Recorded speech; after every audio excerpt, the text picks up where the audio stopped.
Media sosial jurnalis warga. Media Warga. Media lokal untuk Indonesia. Rohidin SHM HMSI, ikuti program S3, Ilmu Manajemen di Unsil Kota Tasikmalaya. Kabar Media Warga, Rohidin SHM HMSI, lebih dikenal Sultan Rohidin Patrakusuma VIII, seorang penggiat budaya, dan penggagas pemekaran daerah istimewa Parahyang, telah melaksanakan sesi wawancara, untuk mengikuti program S3, Ilmu Manajemen di Universitas Siliwangi, Unsil Kota Tasikmalaya. Senin tanggal 22 Juli tahun 2024. Ia mengatakan, sesi wawancara hari ini, sebagai salah satu syarat untuk mengikuti program S3, Ilmu Manajemen di Universitas Siliwangi. Semoga hasil wawancara memuaskan, sehingga saya bisa menjadi mahasiswa S3, Ilmu Manajemen di Unsil. Rohidin menjelaskan, bahwa motivasinya mengikuti program S3 ini, adalah untuk menambah keilmuan, dan wawasannya, khususnya dalam bidang manajemen. Ia berharap, ilmu yang diperolehnya, dapat bermanfaat untuk memperjuangkan cita-citanya, yaitu pemekaran daerah istimewa Parahyangan.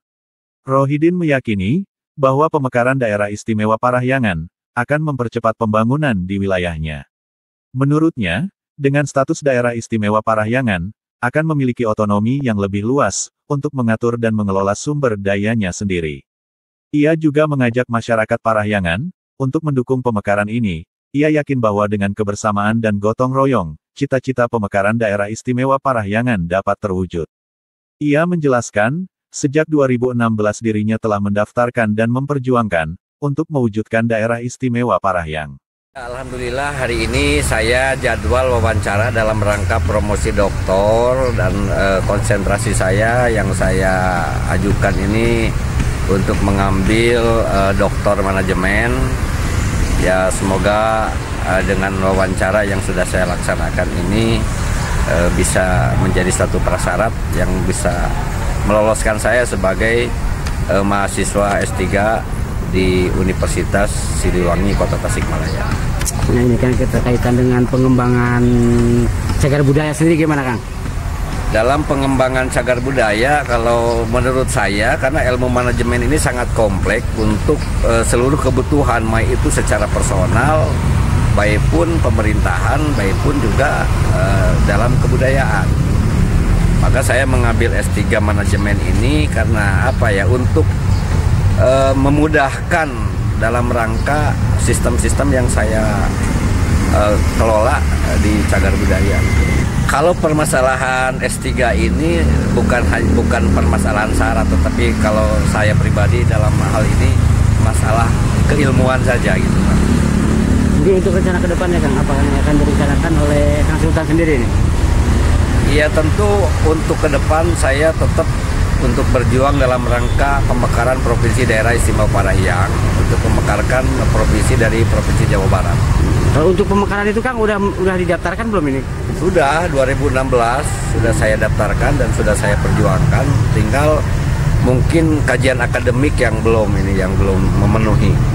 Tapi kalau diperkirakan ini kira-kira kapan ini untuk pemekarannya kan? Ya tergantung kebijakan daripada pemerintah itu sendiri. Karena masalah pemekaran ini kan putusannya ada di pemerintahan pusat. Saya berpesan kepada pemerintah, khususnya yang ada di wilayah 5 kabupaten yang saya gagas sebagai daerah istimewa Parahyang. Saya mohon kepada semuanya dalam hal ini untuk sama-sama mewujudkan pemekaran Provinsi Daerah Istimewa Parahyang. Secara pribadi saya tidak ada kepentingan politik ataupun syahwat jabatan, karena dalam rangka pemekaran ini murni dalam rangka untuk pengembangan pembangunan wilayah kita lebih maju, lebih baik. Terkait persoalan jabatan-jabatan politik, ya itu udah diatur oleh undang-undang. Jadi kalaupun pemekaran ini terjadi, untuk mengisi jabatan-jabatan itu sepenuhnya akan dilaksanakan oleh pemerintah pusat gitu. Jadi tidak ada wewenang saya sebagai penggagas untuk menjadi apa, jadi itu, jadi ini, tidak. Justru yang diuntungkan ini adalah pejabat-pejabat yang ada di pusat dan juga calon-calon pejabat daerah yang mungkin akan naik. Dalam hal pemekaran, ini murni tujuan saya untuk percepatan pembangunan, tidak ada ambisi untuk memegang jabatan, karena kalaupun memang terjadi pemekaran, kebijakannya ada di pemerintah pusat. saya kuliah di Universitas Siliwangi ini, mungkin tahun ini Universitas Siliwangi itu memiliki program doktor ya. Saya tertarik untuk mengikuti kuliah di Universitas Siliwangi ini ya dalam rangka mendorong lah kita ikut bahagia, ikut bangga karena adanya program doktor di Universitas Siliwangi. Kemudian pada hari ini saya melakukan tes wawancara, rangkaian dari tes untuk masuk perguruan tinggi, masuk program doktoral gitu kan, seperti itu. Kemudian juga saya kepada teman-teman yang belum diwawancara, semangat lah ya. Iya, saya memang sehari-hari di dunia pendidikan. Saya salah satu dosen di perguruan tinggi swasta gitu ya, seperti itu. SDM itu di perguruan tinggi, di sekolah ataupun di lembaga pendidikan itu nomor satu. Tentu semua orang yang mengelola pendidikan, peningkatan sumber daya manusia itu yang paling penting. Kalau untuk saat ini dosen di mana nih? Saya di STIA Tasikmalaya di Kawalo ya. Saya mengajar di STIA itu dari 2009.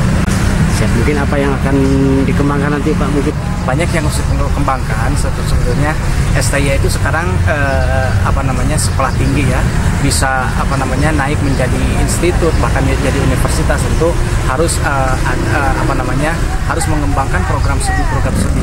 Dan tentu ketika mengembangkan program studi banyak SDM yang diperlukan. Dari Kota Tasikmalaya, Cevi Firman, Media Warga, mengabarkan.